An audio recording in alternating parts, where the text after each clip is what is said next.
नमस्कार, मैं नीरू भल्ला और आप देख रहे हैं यूट्यूब पर समाचार सच। जैसा कि अक्सर हमें एक असमंजस की स्थिति बनी रहती है कि होली किस दिन जलाई जाएगी और किस दिन रंग खेला जाएगा। इसी संशय को दूर करने के लिए हमारे साथ आज हमारे स्टूडियो में आए हैं विद्वान पंडित जी, हल्द्वानी महानगर के पुष्कर चंद भट्ट जी, गोपाल जी। तो हम उन्हीं से पूछते हैं बाकी चीजें। नमस्कार, आपका समाचार सच में स्वागत है। पंडित जी, पहले तो थोड़ा हमें ये हमारे दर्शकों को ये बता दीजिए कि होली किस दिन जलाई जाएगी और किस दिन रंग खेला जाएगा, क्योंकि हमारे दर्शकों को और बाकी हम देखते आ रहे कि इधर होली को लेकर लोगों में काफी असमंजस की स्थिति बनी। हम पिछले कई सालों से ये स्थितियां देख रहे हैं। इसमें ऐसा है, सबसे पहले जो है सभी देशवासियों को, नगरवासियों को मेरा नमस्कार है, होली की शुभकामनाएं हैं। और कल एकादशी का दिन है। कल ही जो है चीर बंधन, ध्वजारोहण आदि के कार्यक्रम होकर रंग का जो है शुरुआत हो जाती है। और ये 1:20 से पहले ये कार्यक्रम करना है, क्योंकि 1:20 के बाद फिर भद्रा लग जानी है। तो कल से हमारा होली का ये कार्यक्रम शुरू हो जाता है। 24 तारीख को दिन में जो है महिलाएं होलिका का पूजन करेंगी और रात्रि में 11:30 पर होलिका का दहन किया जाएगा। और उसके पश्चात 25 तारीख को हमने हल्द्वानी में होली खेलने का, रंग करने का निर्णय लिया हुआ है। अब ठीक है, हमारे कुमाऊं में कुछ प्रथा है कि पड़वा के दिन होली रंग खेला जाए, लेकिन पड़वा दोपहर बाद 25 को भी आ जा रही है। तो इसलिए जो हमारा देश है, जब 25 तारीख की छुट्टी कर रहा है पूरे देश में होली की, तो हमें एक देश और एक त्यौहार की भावना से इसको 25 तारीख को ही रंग को कर लेना चाहिए। ये नहीं कि हम उत्तराखंड में 26 को कर रहे हैं। तो मेरा तो सभी उत्तराखंड वासियों से भी निवेदन है, जब एक देश के संग हमने रहना है, आज का समय ऐसा है कि एक देश एक त्यौहार मना के हमने चलना है।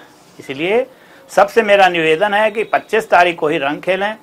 सरकार ने भी 25 तारीख को छुट्टी दे रखी है होली रंग की, और 26 को बालकों के परीक्षाओं की तिथि भी है। सबको मद्देनजर रखते हुए सभी से निवेदन है कि इस रंग के त्यौहार को देश के संग मिल करके, देश की एकता को देखते हुए हमें 25 को ही कर लेना चाहिए। तो पंडित जी, हम एक तो हमें हमारे दर्शक ये जानना चाहते हैं, भद्रा क्या चीज होती है? भद्रा जो है हमें हर कार्य में मान्य होती है।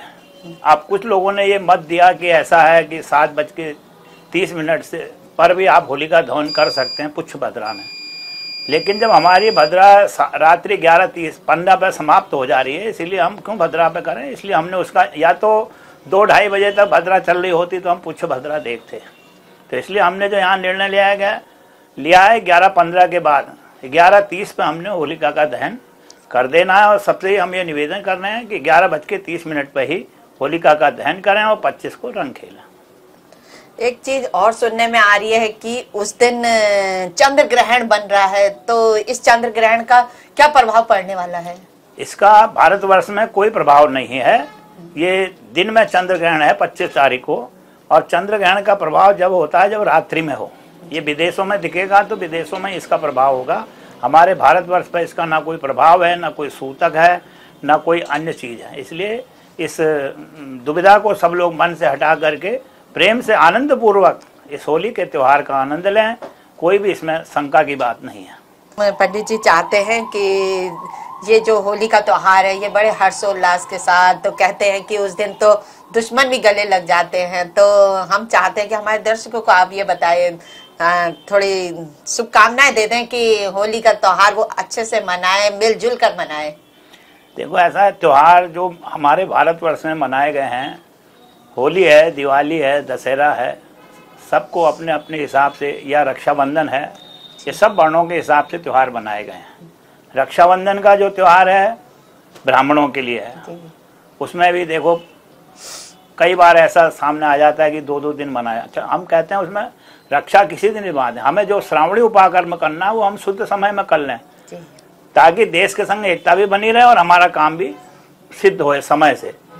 दूसरा आता है दशहरा, वो क्षत्रियों का त्यौहार है। तीसरा दिवाली आती है, वो जो है वैश्यों का त्यौहार है। और ये होली आती है, ये सभी वर्णों को, ये चतुर्थ वर्ण का त्यौहार, इसमें जो है हम सबको अपने गले लगा करके प्रेम से आपस में सामंजस्य बना के रहें।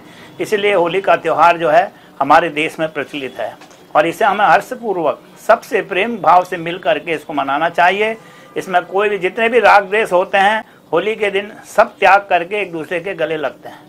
इसलिए इसको समस्त देशवासियों से, नगरवासियों से, अपने उत्तराखंड वासियों से मेरा निवेदन यही है कि प्रेम के संग इस त्यौहार को मनाएं और देश के संग मिलकर, देश की छुट्टी अगर 25 तारीख को है होली की, तो होली का त्यौहार जो है 25 ही को मनाएं।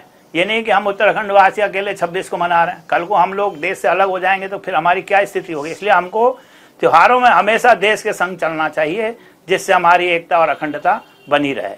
यही मेरा सभी लोगों से निवेदन है कि प्रेम से, आनंद से इस त्यौहार को मनाएं। यही मेरी शुभकामना है।